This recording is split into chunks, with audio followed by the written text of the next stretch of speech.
Vamos lá, meus irmãos, vamos lá. Continuando aqui, nossa quarta aula de Geografia Bíblica 1, é o segundo bloco. Nossas aulas estão sendo gravadas, estamos trabalhando aqui sobre essa parte de Israel, principalmente agora aqui a Galileia, né? Então, deixa eu mostrar aqui para vocês rapidamente, meus irmãos. Vamos ler rapidamente só mais algumas porções, para que a gente corra, né, sobre esse assunto, que é a Galileia, e eu vou pedir para você, Tomé, ler aqui para nós, né, você já leu um pedaço, tal, localização, já lemos, limites, né, divisão, extensão, eu quero ler aqui a história, isso, a história, principalmente aqui, essa parte, essa parte, aqui. No tempo do profeta Isaías, leia para nós, Tomé, por gentileza. No tempo do profeta Isaías, a Galiléia já era uma região cortada por grande e movimentada estrada, que, partindo do extremo oriente, terminava no mar. A circulação de povos que vinham do oriente ou do ocidente era enorme. Por esta razão, as cidades da Galiléia eram cosmopolitas. A influência grega era acentuada, mas a judaica prevalecia. Joia. Pode continuar. Era uma região aberta. Era uma região aberta ao Senhor Jesus. O pai quis que seu filho unigênito passasse a infância e a juventude em Nazaré, que está na região. Até os 30 anos, Jesus morou na Galiléia, Lucas 3:23. Deixando Nazaré, foi para Cafarnaum, onde estabeleceu o quartel-general de suas atividades messiânicas. Mateus 4, 12 e 13. Dos 36 meses do seu ministério terreno, pelo menos 18 Jesus passou na Galiléia. Pelo grande número de estrangeiros que havia na região, o profeta Isaías chama-lhe Galiléia dos Gentios, Isaías 9, 1 e 2. Desde o ano 47 até 4 a.C., a Galiléia foi governada por Herodes, o Grande.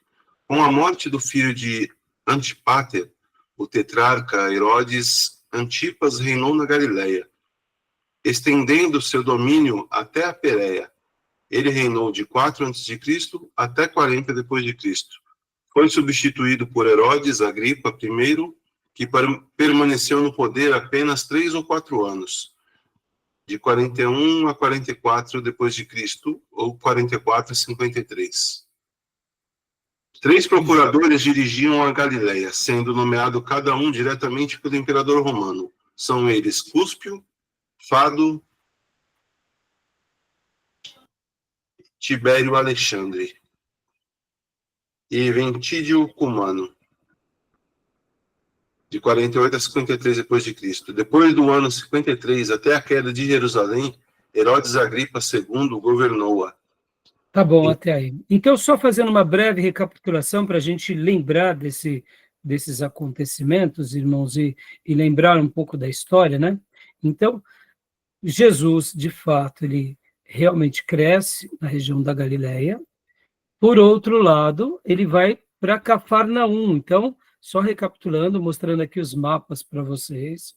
Olha lá, deixa eu mostrar rapidamente para a gente voltar aqui, né? Lembrando, a região da Galileia nos dias de Jesus era essa região.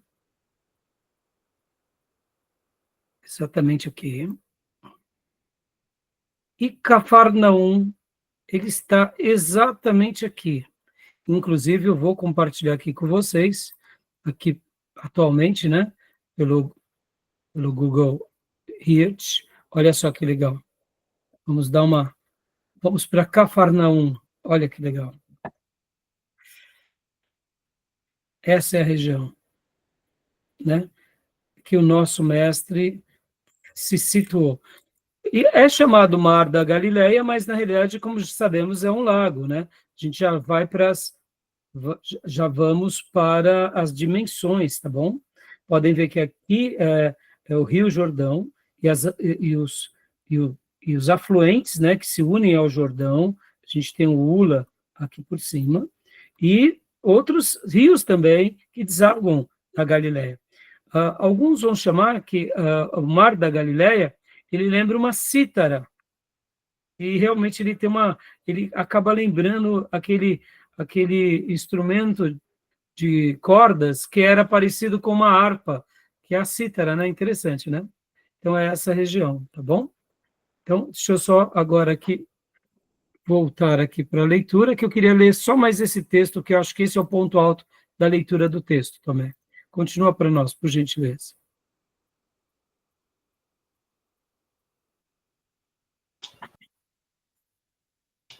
Em toda a Galiléia, no tempo de Jesus, havia nada menos que 240 cidades, todas elas populosas e boas. A menos populosa contava com cerca de 15 mil habitantes. A maior e mais importante era Séfaris, nas montanhas, nos vales e ao longo das praias do lago de Genezaré. O Senhor Jesus realizou maravilhosas obras de seu ministério. Todos esses lugares foram testemunhas de tudo o que Jesus fez e ensinou. Maravilha, esse era o ponto que eu queria destacar aqui com vocês, né? Agora, o que me impressionou nesse texto, meus irmãos, olha só a quantidade de cidades, né? Nós achamos muitas vezes, porque é Velho Testamento, é Novo Testamento, é há 2000 anos atrás, mas olha, 240 cidades, né?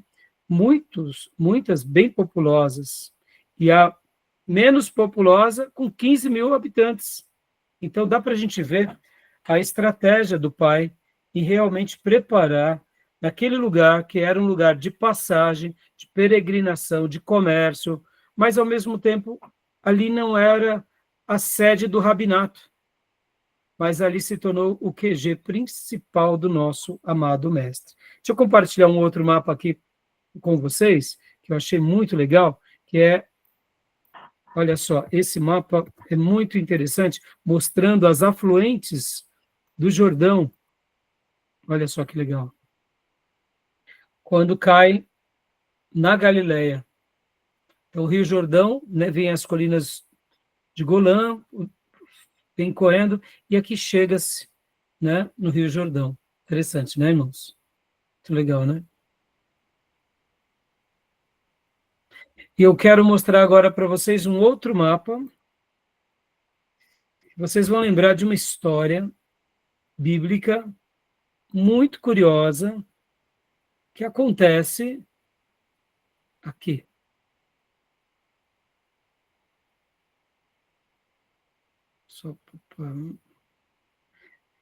Vocês lembram desse episódio? Você lembram? Esse episódio? Não está aparecendo não, pastor. Não? Espera aí. Deixa eu voltar.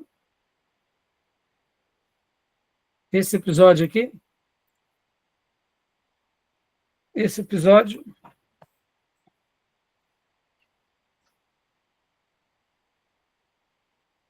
Agora eu pergunto para vocês. Um bando de pescador, Jesus está orando no monte, diz para eles, olha, passem para o outro lado. Me explica essa situação. Como pode Jesus ter dado uma ordem para eles verem que estava com tempestade, ou melhor, né? Desculpem, aqui não, aqui esse é quando Jesus caminha sobre as águas. Mas eu quero lembrar daquela outra situação, não essa. Que Jesus anda sobre as águas e o mar estava bem agitado. Porque nesse caso, lembre que Pedro, ele vacila porque as águas ficaram um pouco agitadas. Lembra disso? Né? Então, são dois episódios. Primeiro do episódio aqui, Jesus andando sobre as águas, né? Acho que vocês lembram. Mas Pedro, ele vacila quando o mestre, ele vê que as águas estão agitadas, as ondas altas, e ele afunda. E o mestre o cata pela mão. Agora, lembra daquele outro episódio que também Jesus está dormindo num barco e vem uma grande tempestade? Lembra desse episódio? Agora, vamos lá. Como que acontecia esses episódios de tempestade tão repentina lá nessa região? O que vocês acham, irmãos? Por que acontecia? Pastor, essa parte aí que você relatou agora é Marcos 4, no versículo 35. É Certo. porque o lago era embaixo, né? Então, agora eu vou mostrar aqui para vocês, ó. Olha que legal essa foto aqui. Vocês vão compreender algo fantástico que muitas vezes está fora, não só era embaixo, mas então, se está embaixo, você concorda que se está embaixo, deveria estar protegido, não é? Está embaixo, mas olha só que interessante. Lembra que há pouco eu falei para vocês sobre essas cordilheiras que nascem na Síria, vem aqui para essa região da Galileia, né? Aí depois vem aqui Samaria, ó, né? E aí pega os montes Ebal, Gerezim, e vem para Jerusalém, para o Monte Sião. Percebam que aqui, querendo ou não, são montanhas. Tem vales, mas montanhas, e as montanhas continuam, e aí elas vão terminar praticamente aqui, depois tem a Cordilheira do Sinai. E, ao mesmo tempo, aqui na região de Moabe também não são cordilheiras? Lembram desse outro mapa aqui? Deixa eu mostrar para vocês novamente, ó. Aqui, não, aqui. Deixa eu ver onde está. Deixa eu só achar onde está. Aqui, ó. Esse outro mapa, a mesma coisa? Então, prestem bastante atenção. Os ventos que vinham de norte para baixo, ou de sul subindo, quando eles pegavam essa região aqui das montanhas, aqui virou um túnel, meus irmãos. Então, mesmo que aqui seja mais baixo do nível do mar, tanto o Mar da Galileia quanto o Mar Morto, aqui cria-se um túnel. E quando esse túnel, né, de ventos chega aqui nessa região das águas, por isso que havia tempestades repentinas nessa região. E aí o mar se agitava sem que ninguém imaginasse. Então, imagine uma rajada de vento. Se a rajada de vento viesse do Mediterrâneo para dentro, as montanhas protegiam o Mar da Galileia. Ao mesmo tempo, aqui nas montanhas de Moabe, na terra de Moabe. Querendo ou não, as montanhas protegiam. Mas quando era um vento de norte, ou um vento de sul, aqui agitavam-se as águas. Então, compreende agora, se dá para entender agora, o porquê o Mar da Galileia tinha tempestades fortíssimas, porque vocês têm que lembrar que aqui ele está pequenininho, mas aqui é um mar, é uma região muito grande, né? Vocês entendem como conhecer a geografia é fantástica? Porque o que acontece? No Mar Morto não se pesca, ele é morto, não tem vida aqui. Mas no Mar da Galileia era o quê? Era a principal subsistência da região. Por essa razão, se havia uma tradição de que, se alguém visse um fantasma na água, todos morriam. Então, por isso que Jesus, quando está caminhando sobre as águas, eles dizem o quê? É um fantasma, vão morrer. E de bate-pronto, eles acharam que iam morrer. Assim como também naquele outro episódio, que Jesus está dormindo no barco, vem a tempestade, eles ficam desesperados, porque as tempestades eram muito fortes. Deixa eu tentar aqui aplicar essa realidade nos nossos dias. Até porque é lago, não é mar, né? Para ter ondas, né? Exato, Júnior, não tem uma explicação, né? Teria, por acaso tem maré alta? Não tem, é lá. Como um Mediterrâneo tem. Então, derreteu o Monte Hermon, veio uma torrente aqui que inunda. Não dá, né, Júnior? Mas explica agora, né?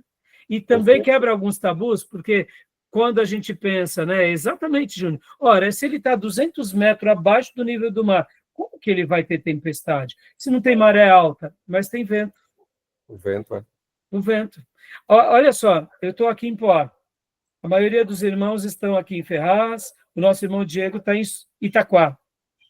Mas olha só, não sei se vocês já notaram, aqui a região de Poá, ela é uma região um pouco plana, mas com montes. Ferraz também é assim, não é assim? A parte mais plana que nós temos são nas avenidas centrais, onde temos o trem, não é isso? E pode ver que os trens estão aonde? Geralmente onde são os vales, não é? Pode ver, quando alaga onde, irmãos? Nas chuvas de verão. Alaga aonde? Nas cidades, não é? Porque são os vales, são os pontos mais baixos, onde se faz as rodovias. Agora, olha que interessante, eu não sei se vocês já notaram. Vocês já notaram que Suzano venta muito? E é plano, né? Suzano não tem vale. Exatamente, Júnior. Suzano, depois que acaba Poá, praticamente diminui.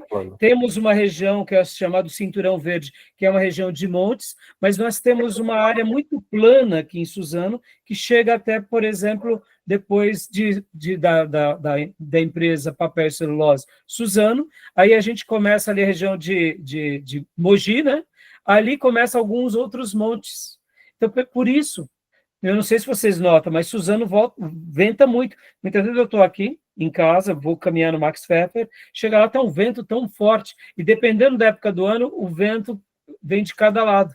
Né? A gente não nota essas questões, mas eles eram atingidos por isso. Então, aprenderam, né? Só conhecendo a geografia, conhecendo os relevos, que a gente começa a entender um pouco melhor. Né? E aí a gente não vai incorrer na besteira de falar o seguinte, que era maré alta, quando Jesus dormia no barco, né? Não era maré alta, porque é o mar, né? Diga, Tomé. Depois, se eu permitir... Travou seu microfone, Tomé. Depois, se eu permitir, eu quero compartilhar a imagem aqui de dentro do Mar da Galileia, pelo Google Earth. Quer compartilhar agora? Fica à vontade, Tomé. Vou até tirar aqui. Pode mandar ver. Compartilha para nós. Eu tinha feito isso também, mas você manja mais que eu. A gente consegue ver um pouco melhor. Olha lá. Isso hoje em dia, né, Tomé? Isso aqui é hoje em dia, mas dá para ter uma ideia até daquela passagem que Jesus ele entra no barco, né? E fala para a multidão à beira. Isso aqui é em Cafarnaum. É o Mar da Galileia na Olha, parte obrigado. de Cafarnaum. Deixa eu até aproveitar essa sua fala enquanto você mostra. Quer mostrar mais alguma coisa, Tomé? Continua virando. Eu mostrar a extensão do mar, né? Olha aí, ó. Então, perceba, irmãos, ele é muito grande, né? Literalmente um mar, né? É um lago grande. Agora, Tomé... Aqui é a cidade de Cafarnaum. Obrigado, Tomé. Agora, explicando isso, por que Jesus sobe no barco de Pedro para falar do barco de Pedro à multidão? Por que ele não subiu aqui numa montanha e falou da montanha para o mar ou para a beirada da praia? O que a gente deduz? O que vocês acham que estava acontecendo naquela ocasião?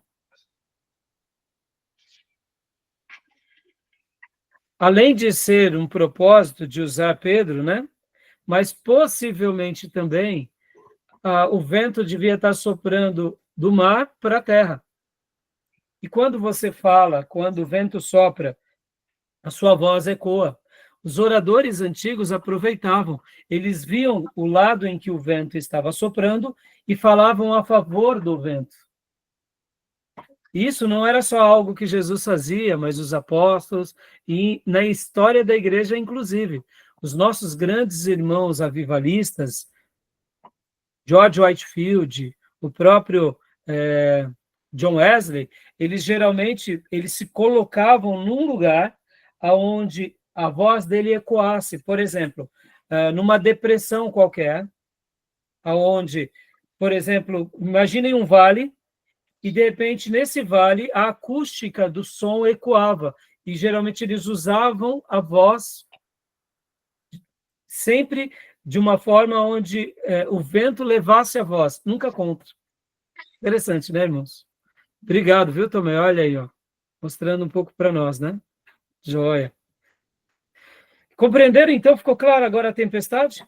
E ficou claro também essa outra imagem? Obrigado, viu, Tomé? Quando Jesus ele caminha sobre as águas, o que se tinha de costume, irmãos? Quem visse um fantasma morreria. Porque, irmãos, pensem em vocês, né? De repente você está lá pescando alta madrugada. De repente você vê um ser, né? Literalmente andando sobre as águas. Vamos dizer assim, você é um pescador. Quem sobreviveu deve ter visto vulto, deve ter visto alguma coisa, então eles tinham essa tradição, que quem visse um fantasma morria, porque geralmente só se via isso quando as águas estavam agitadas, né? Olha aqui também, Tomé, eu peguei na internet, né, esse mapa. Vocês estão vendo, irmãos? Estão conseguindo ver?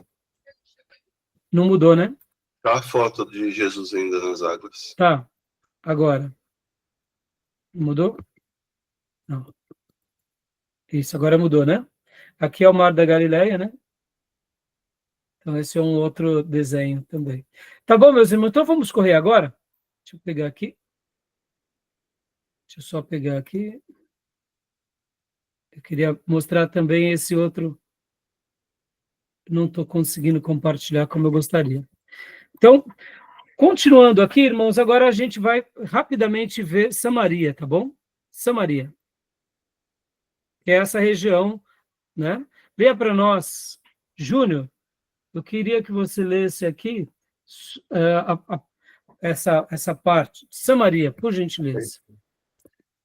Nome Oni, pai de Acabe, reinou 6 anos em Tirsa.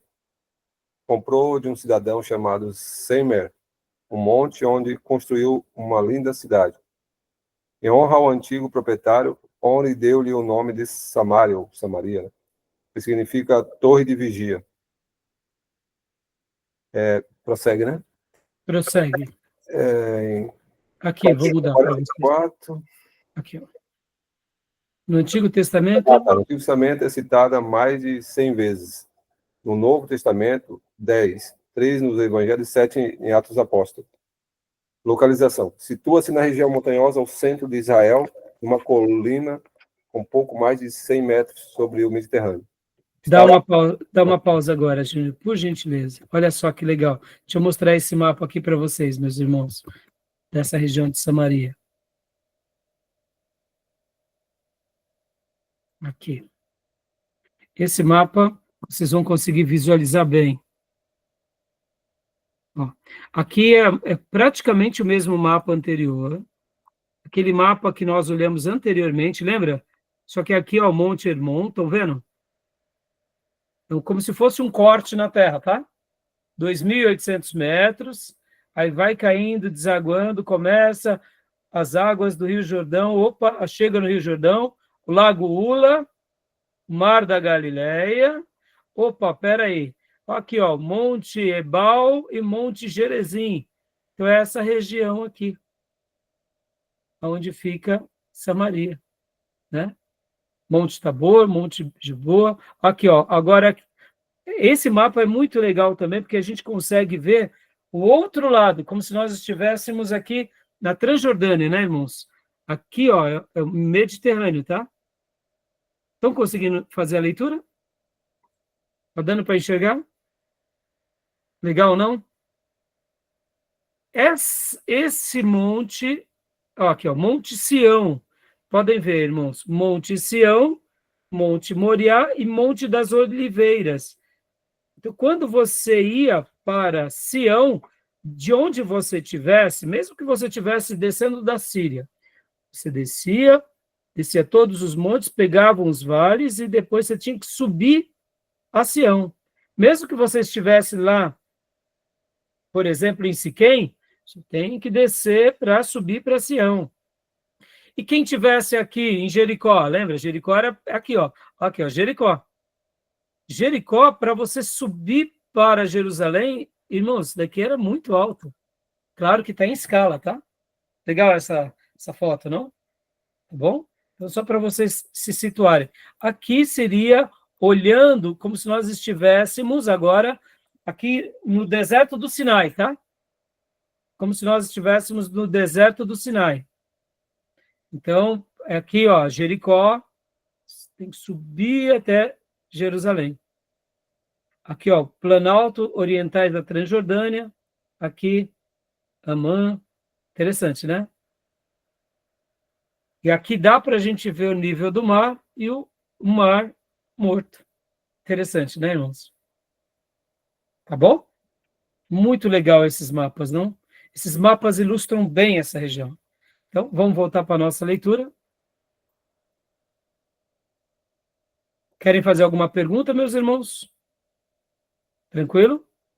Queria só que você lesse só essa primeira parte agora da posição geográfica, Júnior. Sei. Aqui, O histórico, aliás. histórico. Ao tempo de Josué, essa região era habitada por perizeus e cananeus. Coube em herança às tribos de Efraim, Isacar e Benjamim. Os montes de Ebal e Gerezim erguem-se no território de Samaria.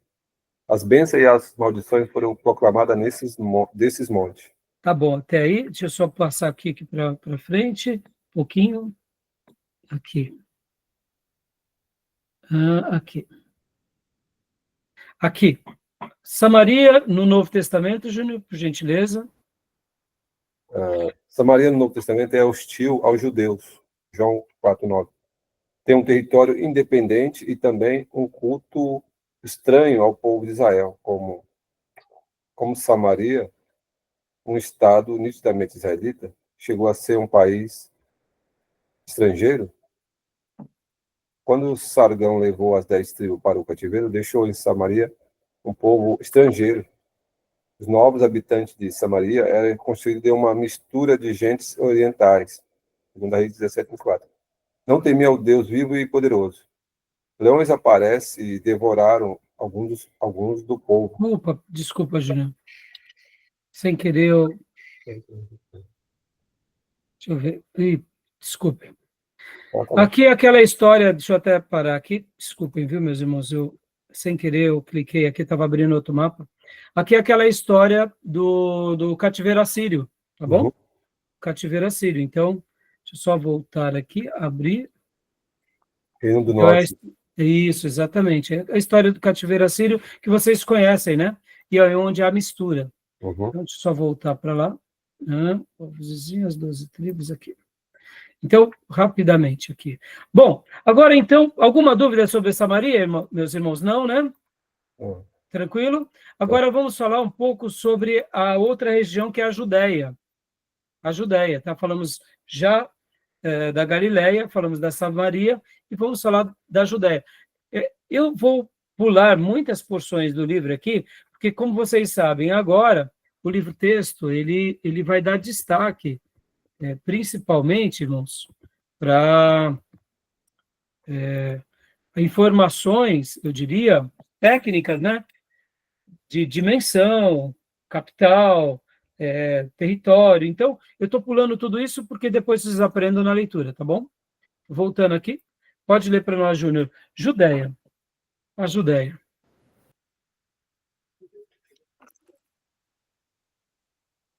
Judéia. Falei isso. Nomes, segundo a enciclopédia da Bíblia, a palavra Judéia vem do aramaico. A partir de 1 Samuel 23:3, a versão Septuaginta emprega Judéia em lugar de Judá, ou terra dos judeus. Na Bíblia, Joia. pode ser? Até aí. Tá. Deixa eu só tentar mostrar agora aqui para vocês a região da Judéia. E por que, de fato, mais uma vez, ela vai ser muito importante para nós? Porque aqui essa região, como vocês já bem sabem, essa região aqui, ó, vamos dizer aqui, ó, não dá para ver direito, né? Ó, região montanhosa da Judéia. São essas montanhas, mas deixa eu pegar um outro mapa para ilustrar melhor isso, que é aquele mapa que eu tinha utilizado anteriormente, ó. Aqui dá para ter uma visão perfeita da Judéia. Aqui, ó. Aqui é Jerusalém. A região da Judéia é essa região montanhosa aqui, ó, abaixo, ó. Pode ver, ó, região montanhosa da Judéia. Então, ela está um pouco próxima de Jericó, mas ela está também próxima de Jerusalém. Mas agora, aqui, olhando por cima, a gente consegue visualizar um pouco como era a região da Judéia. Tá bom? Deu para ver? Sim. Né? Outrora Judá, né? Como? Outrora era Judá, né? E outrora era Judá, que era toda a região ou tribo de Judá, né? É. Com capital em Jerusalém. E mudou os nomes, né? Para Isso. o tempo de Jesus, muda os nomes. Né? Exato, exatamente, Júnior. Na terceira aula a gente acabou trabalhando bastante mais sobre isso. Agora, olha só que interessante aqui em Jerusalém, irmãos. Lembram que os Jebus, eles dominavam Jerusalém e eram impenetráveis? Fica claro porque eles eram impenetráveis? Olha aqui, ó. Olha só, a montanha de Jerusalém. Ora, como que você vai conseguir conquistar uma região onde tem muralhas aqui vamos dizer assim, nas partes mais altas? É quase que impenetrável, né? Foi quando Davi conquista os jebuseus e ali passa a ser a sede do seu reinado, né? Então, por isso que Jerusalém, pode ver que aí tem as muralhas de Jerusalém, a gente vai chegar lá. Fica claro agora as muralhas de Jerusalém, meus irmãos, como uma fortificação antiga? Sim, que Né? até o Neemias foi lá reconstruir. Né? Exato, porque se você tem o templo, mas não tem muralhas, você está desprotegido. Percebam, o quebra-cabeça está fechando ou não está fechando? Sim, Várias mas toda cidade-estado naquele período, eles tinham essa proteção, tinha que ter as muralhas, né? Sim, ó, o Jericó está aqui embaixo, né, Júnior? Mas mesmo assim, ela era muito fortificada com muralhas. Sim, sim. E só para vocês terem uma ideia, as muralhas de Jericó eram tão largas, meus irmãos, que passavam-se carros em cima delas. E Raabe morava aonde? Nas muralhas, porque tinham passagens e tinham casas e abrigos. Eram como se fosse literalmente um conglomerado de construções que em cima passavam-se os exércitos e as carruagens, ou carros, né, de guerra. Por isso que era uma fortificação praticamente impenetrável. E era comum a cidade, igual Troia também era assim. Isso. E agora, para a gente concluir esse capítulo, irmãos, vamos para as últimas duas cidades rapidamente, que é a cidade de Pérea e a cidade de Decápolis, né? Então, vamos lá.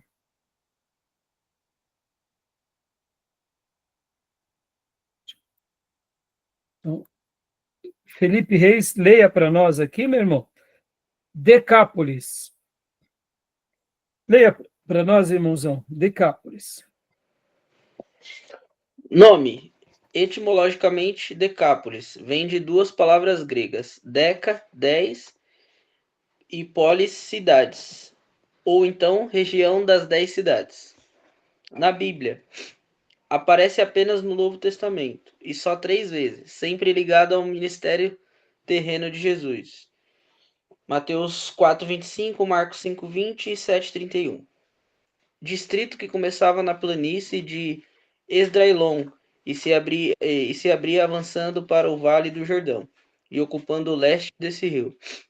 Eis a lista das 10 cidades que formavam a Confederação do Leste: Damasco, Canata, Citópolis, Ipos, Rafana, Gadara, Pela, Dil, Filadélfia e Gerasa. Ptolomeu acrescentou 8 aldeias ao sul de Damasco, elevando-se a 18 o número de cidades. Agora, olha que interessante aqui, deixa eu mostrar essa foto para vocês, né? Essa daqui está um mapa um pouco mais visível. Olha só, meus irmãos. Essa região aqui, Decápolis. Tá bom? E pode ver que o nome é grego, né? Então, durante aqueles episódios que vocês vão aprender Introdução ao Novo Testamento e Velho Testamento, a gente vai ver que aqui vai ter os generais de Alexandre o Grande, eles foram divididos, eles passaram a governar várias regiões. E como a Palestina ficava no meio de rotas comerciais, então os seleucidas, eles também brigaram com outros povos que eram descendentes desses generais, e por isso que aqui, né, havia uma região que ficava trocando de governo, e por isso que essa região, nos dias de Jesus, ela era habitada por gentios. Aqui, ó, lembra do Gadareno? aqui se criava porcos. Então, os judeus tinham essa região como uma região não muito bem-vinda, região de Decápolis e da Pérea, tá bom? Ficou mais claro agora? Tá bom? E agora a última cidade, vamos lá, meus irmãos, para a gente correr, porque senão a gente não vai concluir essa parte do livro. Deixa eu compartilhar. Alguma pergunta, meus irmãos? Se tiverem, falem, me chamem, porque muitas vezes estou trocando aqui. A última cidade, leia para nós, Felipe, por gentileza, Pérea. Pérea. Nome vem do grego e significa terra do além-Jordão. Na Bíblia, diretamente não aparece nenhuma vez sequer, mas algumas passagens bíblicas parecem se referir à região. Aí tem Mateus 4, do 15 ao 25, Mateus 19, 1, Marcos 3, 7, 8, Marcos 10, 1, João 1, 28, 3, 26 e 10, 40. Então, Localização. eu acho que não precisa tanto, porque vocês já viram agora no mapa, né, meus irmãos, aqui a localização, né, da Pérea, tá? Era essa região aqui, tá bom? Então, meus irmãos, só para a gente, ó, essa região aqui, ó, Pérea, tá vendo? Ficava a leste do Mar Morto e a leste do Jordão, tá bom? Tudo bem? Só para vocês se situarem, porque essas cidades vão acabar sendo depois evangelizadas, né? E agora, alguma dúvida, alguma pergunta? Vamos prosseguir, então, aqui com o material, e eu quero agora entrar no próximo capítulo, que aqui é simplesmente, irmãos, a gente vai dar uma passada bem rápida nesse próximo capítulo, que é o 5, a geografia física da Palestina, tá? Ó, leia para nós, irmão Felipe Reis, rapidamente aqui, só essa primeira parte. Geografia física da Palestina.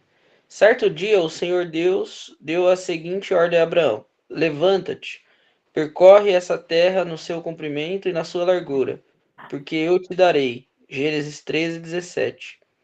Tempos depois, ele disse o mesmo a Moisés: vede a terra que tal é? Números 13, 18. Sob o comando de Josué, Deus afirmou que os filhos de Israel possuiriam a terra que Moisés apenas observou no cimo do Pisga. Deuteronômios 3, do 27 ao 28. Pisga é outra montanha, tá bom? Agora, olha, meus irmãos, a gente pode falar o que for, mas o povo hebreu, ele é o detentor dessa terra, indiferente se aconteça o que acontecer, Deus deu essa terra a esse povo. Isso é um fato, né? Assim como também, quando Deus quis, Deus puniu esse povo, tirando-os dessa terra. Também é outro fato. Mas por que eu estou falando isso, né? A gente vê as declarações bíblicas o tempo todo mostrando isso a Abraão, e isso é, inclusive, citado até mesmo pelos muçulmanos. Os muçulmanos não questionam esse fato, né? E, inclusive, sobre a pessoa de Jesus, porque Jesus, o ministério dele foi lá em Canaã, né? E agora, só para a gente correr aqui sobre as dimensões geográficas, né? Para vocês terem uma noção de territórios, olha só. Vamos rapidamente aqui. Aqui, meus irmãos, olha só. Os territórios administrativos, né? Dando uma ideia de tamanho, né? Porque muitas vezes, quando a gente fala do tamanho de Israel, a gente não tem noção. Então, leia para nós aqui, Felipe Reis, a distância total de Dan a Berseba. A distância total de Dan a Berseba, nos dias do Antigo Testamento, era de 225 quilômetros. E do Mediterrâneo à entrada do deserto a leste tinha mais ou menos 130 quilômetros. A área de Israel nos dias de Davi era de 29.250 metros quadrados. A área do atual Israel é de 27.800 metros quadrados. Depois da Guerra dos 6 Dias, em junho de 1967, o território de Israel passou a ter 89.351 metros quadrados, com a seguinte distribuição: A. Territórios administrativos: Sinai, 61.198 quilômetro quadrado. Aí, quilômetro, né? Tava falando metro. Joia. E aí vem aqui, você já leu, né? Sinai, né? Joia. Então, vamos aqui. Então, percebam, quando a gente fala de tamanho de território, não é muito grande. Bom, depois vocês leem aqui. E agora aqui, ó, a orla mediterrânea. Leia para nós aqui. A orla mediterrânea, irmão. Só a primeira frase. Orla mediterrânea. Nos dias bíblicos, Israel tinha 418 quilômetros de costa. Suas possessões iam da tribo de Asser, que limitava ao norte, com a Fenícia. Isso, deixa eu só mudar. E desciam ao Carmelo. Manassés ia do Carmelo até perto de Jope, onde começava... Até aí tá ótimo. Só mostrar agora para vocês, mais uma vez, esse mapa aqui. Só para a gente ilustrar bem. Ó, primeiro, nós tínhamos falado do território físico, né? Da parte física. Ó, olha só. Dan, lembrando aqui, Berseba, aqui. Foi o que a gente viu. Agora a orla marítima, ó, 400 e poucos metros, irmãos. Nem daqui no Rio de Janeiro. Se a gente faz daqui no Rio de Janeiro de carro, 5 horas, não é assim? Então, a gente poderia calcular aproximadamente, seria mais ou menos isso para a gente percorrer tudo isso daqui de carro. Claro, deve ter algumas complexidades, porque é outra região, né? Então, é interessante, né? Tudo bem até aí? Então, agora aqui, esse ponto vai ser um ponto mostrando um pouco tudo aquilo que eu venho falando a vocês sobre... deixa eu voltar lá para o livro. Vamos lá, vamos voltar para o livro. Só vou pedir para você ler para nós, vocês, os pontos principais, tá? Os parágrafos. Ó, quem tiver aí com o livro-texto, é no capítulo 5. Então, a gente viu a orla mediterrânea, né? Vem agora o Planalto Central. Leia para nós aqui o Planalto Central, por gentileza, meu irmão. Planalto Central. Corre de norte para o sul, entre a faixa da orla mediterrânea e o Vale do Jordão, e vai dos contrafortes da cadeia dos Líbanos, na Fenícia, e se dirige para o extremo sul do Negueb, em pleno deserto, passando naturalmente pelo Mar Morto. As principais divisões do Planalto Central são... Joia, só voltando aqui, deixa eu só pegar o mapa para mostrar essa parte para vocês. Só pegar aqui.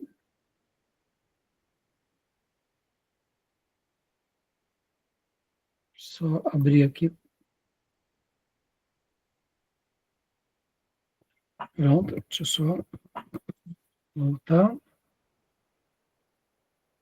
Só ler o primeiro nome, Alta Galileia, Esdraelon, né? Jezreel, né? Eu estou lendo, pode deixar. Samaria, Judéia, Negueb. E aí, assim, quero mostrar mais uma vez aquele mapa que eu tinha mostrado para vocês no início da nossa aula. Só para mostrar o que seria o Planalto Central. Deixa eu compartilhar. Pastor, Hum. esse Negueb que está se referindo aí, é o mesmo Negueb que se refere hoje em dia, que o pessoal fala? O mesmo, meu irmão, é o mesmo. Que fica aqui a sua, ó. Então, voltando, né, depois eu já mandei esses arquivos para vocês, né? Então, pode ver, Galileia, né, como a gente viu, ó, aqui em cima. Aqui dentro da Galileia tem aquela parte do Esdraelon, o Vale de Jezreel, aqui, né? Samaria, o Monte Ebal, Gerezim, depois vem a Judéia, e depois vem essa região do Negueb. Vamos ver se aqui está falando, se eu consigo ler, está uma letra muito pequenininha, irmãos. Eu não sei se eu vou conseguir ver se tem o Negueb. Tem 7, Negueb, aqui, ó. Aqui, ó. Aqui é o Negueb. Exatamente aqui. E agora, Rei, você fez a pergunta, e vocês vão ver vídeos, inclusive na internet, de repente o pessoal está lá no meio do deserto e vem uma enxurrada, vem uma correnteza banhando o Negueb. Lembra de passagens que falavam sobre águas que correm no Negueb? É por causa dessa questão aqui que acontece, muitas vezes das chuvas, as enchentes, períodos de cheias. Então, as águas, elas conseguem chegar até o Negueb. Até hoje, Felipe. Entendeu? Legal, né? Irmãos, e aqui fica também, para quem não conhece ainda, eu diria, acompanhe Israel com a Aline. Ela é uma guia turística, é brilhante. Ela faz documentários específicos de cada ponto, ela visita, ela mostra, tem uma gravação ótima, ela é uma brasileira, é uma judia brasileira, que eu recomendo para todos vocês, assim como também, né, o Rodrigo Silva, que é arqueólogo, ele é brilhante. Os documentários dos dois, na minha opinião, são os melhores. Bom, né? eu São muito bons, tá bom? Né? Que aqui a gente está... nós estamos desossando um pouquinho mais, porque há o tempo para isso. Né? A gente está com um livro que é um clássico, e eu estou fazendo as minhas lições de casa para tentar mostrar algumas coisas. Eles não vão gastar 3 horas num vídeo de internet, né? Eles vão ser mais cirúrgicos, tá bom? Beleza? Então, agora aqui, no ponto 4 do livro, meus irmãos, eu vou deixar esse mapa aberto, que vai ser legal agora. Vou compartilhar novamente aqui com vocês. Olha só. Vai vir o Vale do Jordão e o Mar Morto, né? Como vocês viram. Do Hermon ao Vale Ula, do Vale Ula ao Mar da Galileia, do Mar da Galileia ao Mar Morto. E a outra região que é a Transjordânia, né? A terra de Golã, o Baçã, o Aurum, Gileade, o antiplano de Moabe, ou seja, tudo que nós acabamos de ver aqui. Mais uma vez, vou mostrar para vocês, né? Naquele mapa.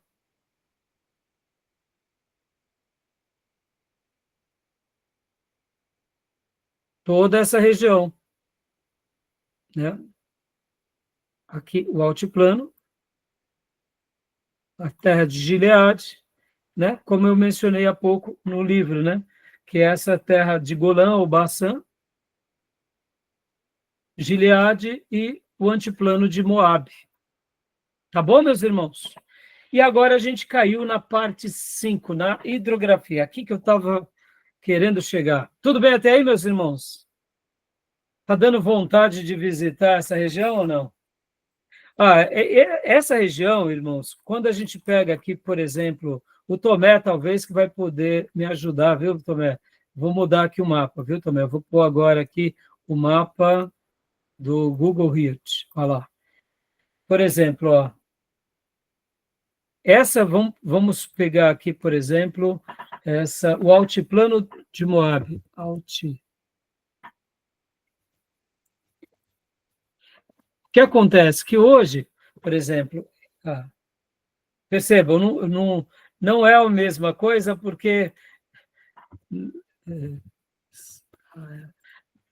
Como que eu posso dizer, meus irmãos? Não dá, né, para ser a mesma coisa, porque é outra região. Os nomes mudam, né? Como eu tinha falado para vocês, o Google atual, ele vai ser ótimo, porque ele vai mostrar um pouco para nós, mas ele tem essa facilidade de mostrar, que nem eu falei para vocês na outra aula. Se vocês colocarem o mouse de vocês em cima dessa região, principalmente aqui quando a gente acabou de falar agora, deixa eu tirar aqui o altiplano de Moabe, tá vendo? Ó? A gente vê a altitude que está aqui nessa região, tá vendo?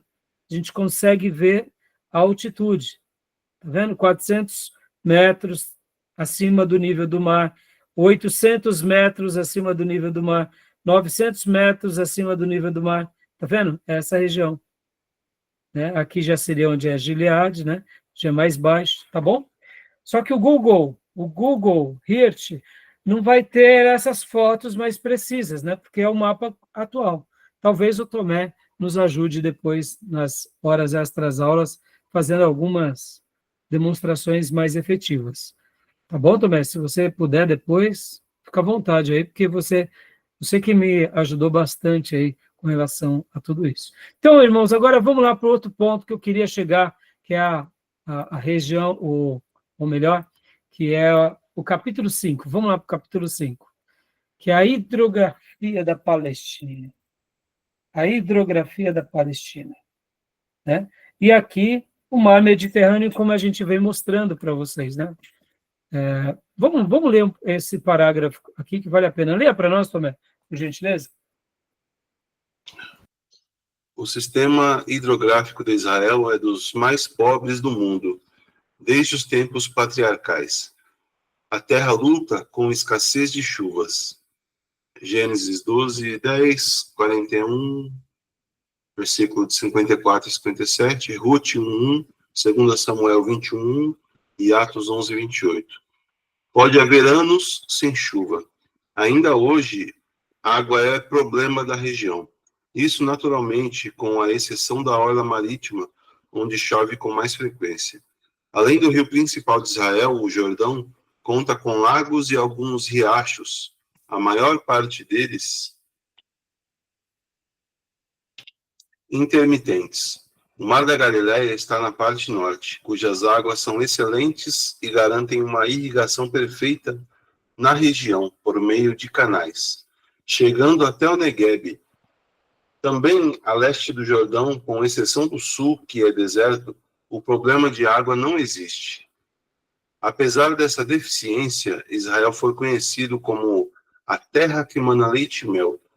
Êxodo 33:3, o jardim regado, Gênesis 13:10, Isaías 58:11, a terra das chuvas, Deuteronômio 11:11, e da abundância, Deuteronômio 28:11. Vale a pena conhecer algo da hidrografia da Palestina. Isso é muito legal. E eu vou compartilhar aqui também rapidamente com vocês, só mais uma vez, né, esse material que eu já enviei para vocês, que vai falar um pouquinho sobre isso, né? Aqui, ó, a hidrografia. Mais uma vez, esse mapa que inclusive está no livro texto, mostrando aqui o mar Mediterrâneo, os montes da Judéia, que estão por volta de 1.000 metros, ou seja, 1 quilômetro, né? Aqui vem a depressão que desce para o Mar Morto, que está a 400 metros abaixo do nível do mar. Mais uma vez aqui na região da Transjordânia, é o mais raso, né? Pode ver que é de 3 a 6 metros. E aqui no outro lado chega até 400 metros, né? O leito do mar, tá? Eu peguei do livro antigo do pastor Enéas Tonini, porque nessa nova edição não tem esse mapa. E nos meus dias de aluno, eu até coloquei assim, ó, importante saber deste mapa. O Hermon, aí vem algumas nascentes, que vem para o Vale de Ula, mais uma vez aqui, os metros acima do nível do mar, o Mediterrâneo, Mar da Galileia, Rio Jordão e o Mar Morto, né? Mais uma vez mostrando um pouco a hidrografia. Do Hermon ao Mar Morto é 3.200 metros de declive, ou seja, irmãos, olha que interessante, né? Do ponto mais alto ao ponto mais baixo. Aqui se explica o porquê essa região aqui ela é tão quente e o porquê, já que a concentração aqui de oxigênio é maior, aqui há uma evaporação também dessa água. Por isso que o Mar Morto, as águas caem no Mar Morto e não transborda, né? Por quê, irmãos? Porque aqui nem é uma depressão muito baixa e essa região é muito quente, mas muito quente mesmo. Mais uma vez mostrando aqui as cabeceiras do Jordão, né? Aqui são algumas nascentes que também fazem parte da cabeceira do Jordão. O Mar Ula e o Mar Meron, eles são citados e há uma discussão sobre eles, né? Que se o Ula seria o Meron, mas, segundo alguns especialistas, o Meron seria mais ou menos quando o Ula passa por uma grande enchente, aí vira o Meron, tá bom, meus irmãos? Mas, hoje em dia, só existe poucas coisas que falam sobre o Ula e principalmente sobre o Meron, porque hoje aqui está tudo povoado, né?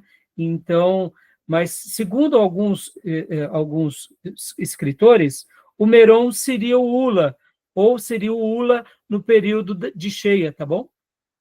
Só para mostrar para vocês. Mais um outro mapa que não está no nosso livro-texto, mas estava na edição antiga, mostrando também vários outros rios, né, que desaguam para aqui o Mediterrâneo. Olha que interessante, como o Júnior tinha mencionado, que eles têm um problema muito sério com águas, e muitos rios, além de tudo, ainda desaguam para o Mediterrâneo, né? Então, como os romanos chamavam, mar Mediterrâneo, ou o Mare Nostrum, ou o nosso mar, né?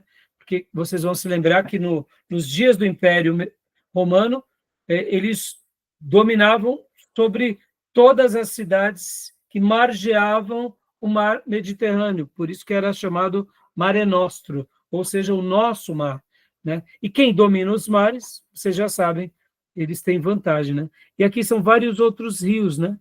Rio Belos, Rio Quizon, Rio Cana, Rio Gás, Rio Sorek, Rio Bessor, né? Aqui também tem um outro ribeiro do Egito, o Cedron, o Querite, Yarmuk, Jaboque, Vale do Jaboque, lembraram do Vale do Jaboque? Peniel, aqui, ó, Rio do Jaboque, né?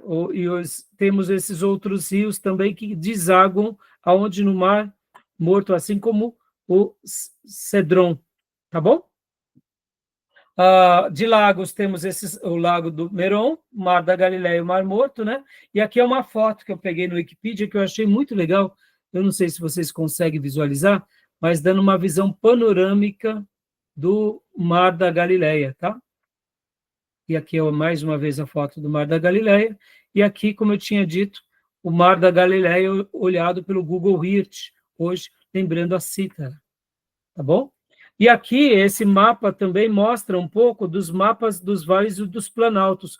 Ó, o altiplano do Galaad, o altiplano do Esdraelon, e aqui, mais uma vez, essas regiões, né? Mostrando um pouco dos vales e planaltos. Tá bom, meus irmãos? Monte Carmelo, nessa região, né? Vale do Inon, Jope, que é portuária. E aqui eu peguei esse mapa para mostrar um pouco também essa questão do relevo. Eu achei fantástico esse mapa, porque aqui demonstra um pouco, de forma visual, o relevo, né? Eu achei muito legal. As partes mais escuras seriam os picos mais altos, né?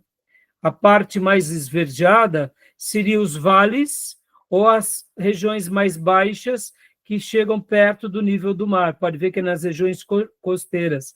Ó, aqui, o Monte Carmelo, Vale de Jezreel, muito legal, né? Tá bom? Aqui, o altiplano de Moabe, né? Mais uma vez. Aqui, esse mapa eu também achei muito legal, porque ele dá uma visão panorâmica dos picos gelados, tá vendo, irmãos? Ó, regiões muito geladas. Pode ver, ó, 1.500 metros de altitude. Ó, as colinas de Golã, o Monte Hermon, né? Pode ver, ó, partes geladas. As partes mais esverdeadas seriam praticamente no nível do mar. Interessante, né? E as demais cores, elas vão seguindo mais ou menos as altitudes. Esse mapa eu já mostrei para vocês, né? E aqui, mais uma vez, o Vale de Siquém. Monte Ebal e o Monte Gerezim. Esse mapa também eu achei bem interessante, mostrando Jerusalém e as depressões. Olha só.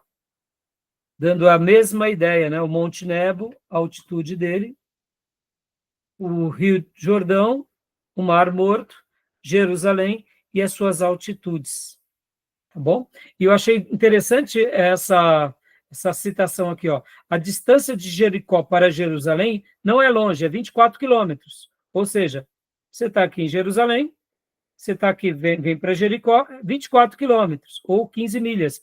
Mas é uma subida íngreme, se levado em conta a sua distância, ou seja, 1.200 metros, ou seja, 4.000 pés, né? é curto, 24 quilômetros. 24 quilômetros, a gente passa um pouco de Mogi, ou a gente chega um pouco depois de Itaquera, da nossa região, só que é só subida, né, irmãos? Só subida, né? Então é interessante, né? Esse outro mapa aqui mostrando um pouco essas cordilheiras, né? Esse nós já vimos. E já vimos todos esses também. Beleza, meus irmãos? Tranquilo? Vamos dar uma pausa para a gente ir para o último bloco? Alguma pergunta?